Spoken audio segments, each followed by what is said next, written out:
So I'm just after taking off this thermostat housing, and this is the old, very old thermostat that was in it. My God, that's what was fitted back in 1957. So let's take that out and put in the new one. I had a look through my gasket box, and sure enough there is a nice new gasket there, so I'm going to go ahead and fit that. I'm going to take this old gasket off and I'm going to put it on a sheet of sandpaper, and I'm going to run it back and forth there till I get it nice and flat. So that's the new thermostat, and it fits in perfectly. A little lip around it there, so I'm after cleaning that off the surface there. So let's go and put on the thermostat housing.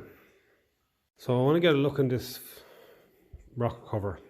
I'm going to check the valve clearance, so I'm going to take off this heat shield off the manifold, and then I'm going to take off this and this oil pipe here, and I'm going to lift that up and have a look. I have a new rocker cover gasket for it there as well, so I'm not overly fond about the